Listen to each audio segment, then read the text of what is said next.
Well, it turns out the FBI, they were able to verify that Huma Abedin's emails, they contain classified information that was sensitive, which is a felony, and that she was using this laptop. They also fear that it may have been hacked. This is what the FBI released in an affidavit, directly quoting here. There is probable cause to believe that the correspondence between them located on the subject laptop contains classified information, which was produced and is owned by the U.S. government. The subject laptop was never authorized for the storage or transmission of classified or national defense information. So it looks like Bill Clinton and all of his bickering, that James Comey actually cost Hillary Clinton the election.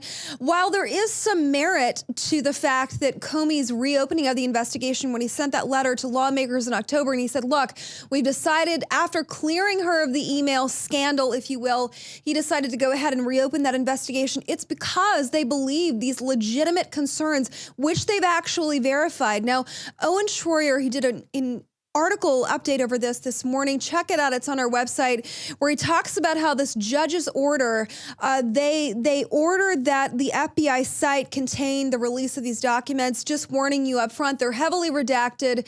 But what we do know is that they most likely were swapping this classified information, which is a felony, by the way. And that's most likely the reason why Director Comey decided to go ahead and reopen that investigation, despite all of Hillary Clinton saying that she's done nothing wrong, that these emails, nothing to see here. That server, it was not authorized legally for legal use, and they were using it despite that. Now, the FBI's fear that the laptop may have been hacked, containing these secret emails. You know, we've heard a lot of information in the news lately regarding the hacked election. We know that the mainstream media, they're asserting that our election was hacked by the Russians, when in fact, more than likely, and they're not saying who hacked Huma Abedin's laptop, but that it may have been hacked. Now, that doesn't indict a foreign government, mind you, but it does leave very, very sensitive classified information susceptible to our enemies. And speaking of which, we know that we're living in a very hostile time here. And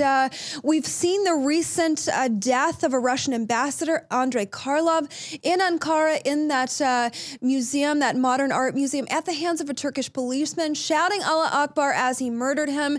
And Putin, this article coming out in the Daily Star, it's asserting that he's actually fearful for his own safety. He's telling Secret Service to boost security at home and abroad in light of the Berlin massacre with the lorry truck killing 12 and this Russian ambassador. Now, here's what we know about this, that in response to this, he's ordering Secret Service to boost the security at his personal home and abroad because of the killing. He goes on to say, and I'm translating this from Russian to English, I ask that special services take additional measures to ensure security inside Russia and outside, to raise the security of Russian institutions and employees abroad. Now, we understand that diplomats are targeted. We saw this horrific incident regarding Benghazi, and our own ambassador, Chris Stevens, he was brutally murdered along with 3 other Americans because of his position, arguably. And this is no different. We see this ambassador targeted, this Russian ambassador, and you know, it's very telling of the state of things currently, and the fact that these diplomats are so susceptible. Now, moving on to the envoy that killed 12 people, the lorry truck that killed 12 people in Berlin. We know a lot of information is unfolding about that attack. Now, just an update for you, the Berlin police, they're saying that they've released the suspect, the 23-year-old Pakistani, that they don't believe they have the suspect, and to add insult to injury, it looks like the man responsible for that crime is still on the loose.